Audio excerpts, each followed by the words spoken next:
Okay, from the news, we now get directly into the headlines. We get to find out what is happening or what the papers are saying this Monday morning. And if I just look at the front page of the Daily Nation, the main topic there is death on campus. And college should be a place where students go to acquire knowledge and hone essential life skills, but it's becoming all too common for parents to pick up bodies and shattered dreams of their children. Why does it happen? Who's at fault of and how can young people get help?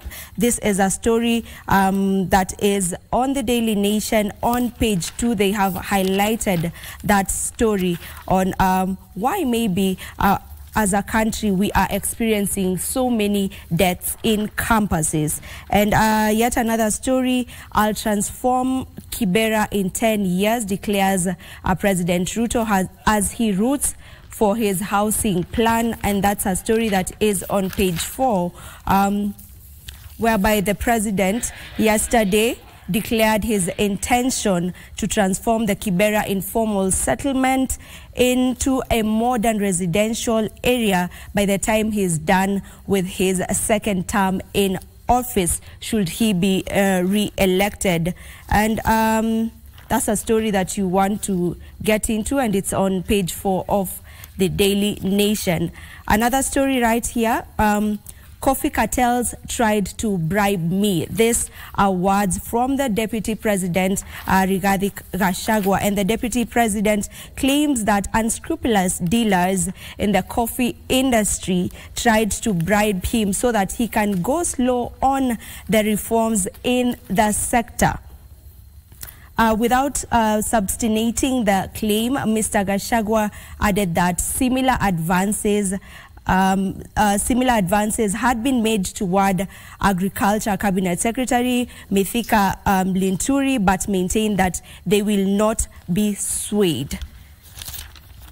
Another story right here on the Daily Nation is the victory that Kenyans acquired in Latvia, and the Kenya national anthem was sung 5 times yesterday on the shores of Latvia,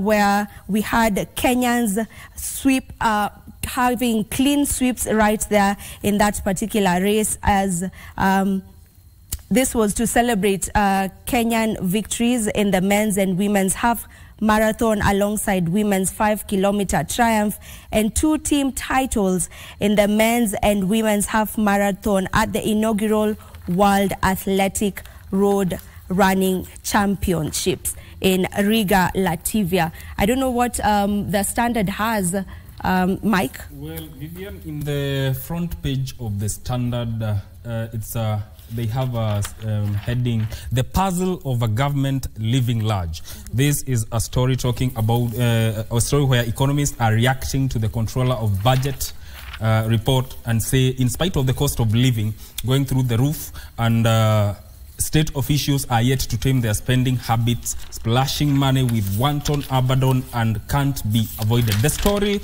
is continued on page 4, and the paper is saying Ruto must cut spending on costly events amidst biting costs. Of course, there is a very big talk amongst Kenyans concerning burgeoning cost of living, and this is unfolding at the backdrop of a burgeoning cost of living crisis and stern warning from the Controller of Budget, Margaret Nyakango. You can read that story on the 4th page of the Standard. There's also another story concerning the Haiti mission. Remember that Kenya is supposed to export 1,000 police officers to Haiti to help fight crime there.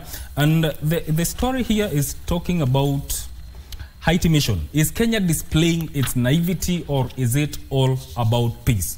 The activists say Kenyan police have a poor human rights record and are unprepared to deal with Haiti's health.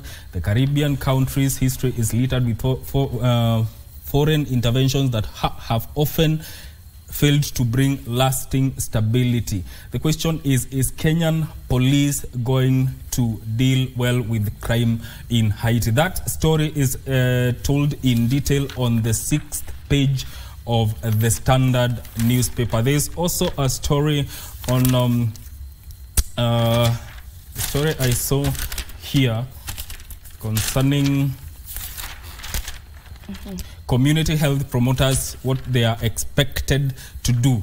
The government's move to boost community health services and equip providers with basic testing kits have been uploaded. The stakeholders say the measure would revamp the healthcare and decongest hospitals.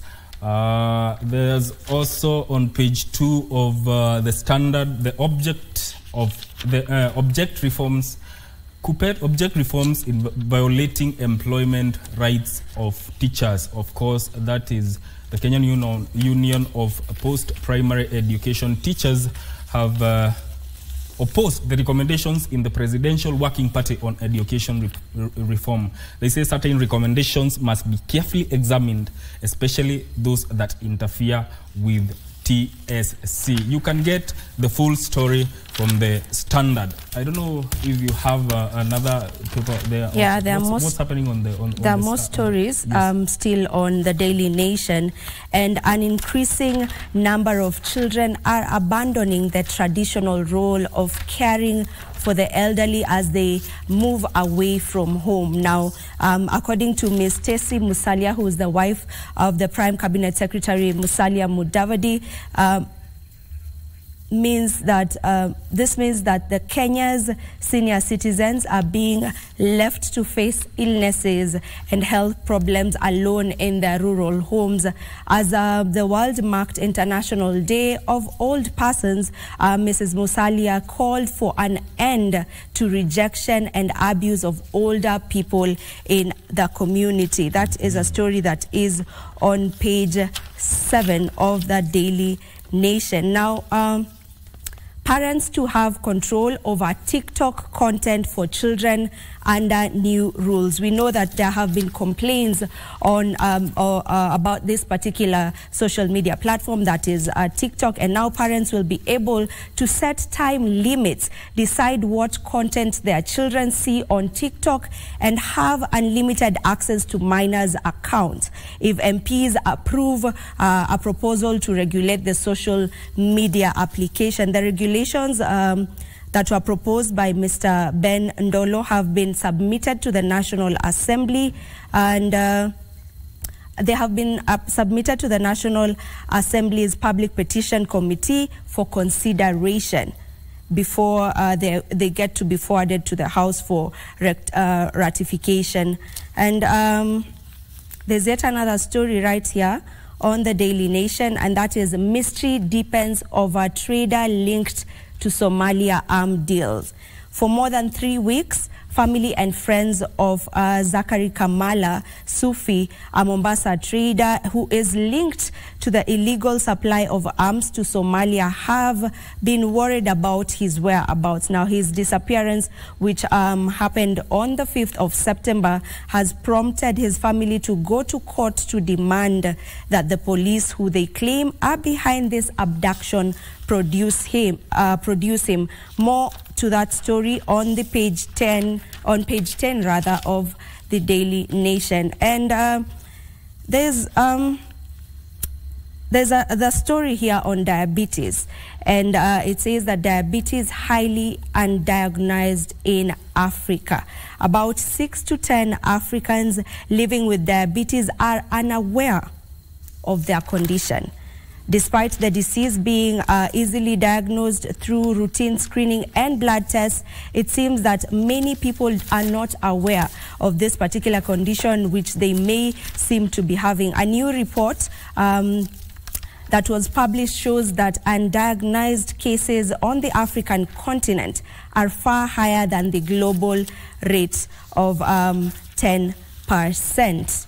That is what we have on the Daily Nation right here. And on the back page, by the way, of the Daily Nation, you can get to see how our champions, how our champions got to do us proud in athletics. as usual, you know, we are the marathon and the only winners. country that is our worthy competitor is Ethiopia. Ethiopia. They do give us some good competition, but we have what it takes. We definitely do have Yes. what it takes if we go by, you know, what our athletes did, you know, over the weekend. Yes. Do you have another story there? Yes, there's a story that has caught my attention on the page 8 of the Standard. The Senate House asks EACC to probe 100 billion expenditure by Turkana County. The Senate County Public Accounts Committee wants the EACC to probe this expenditure received by the Turkana County government since the advent of devolution. You can get more details of this story at the 8th page of the Standard newspaper.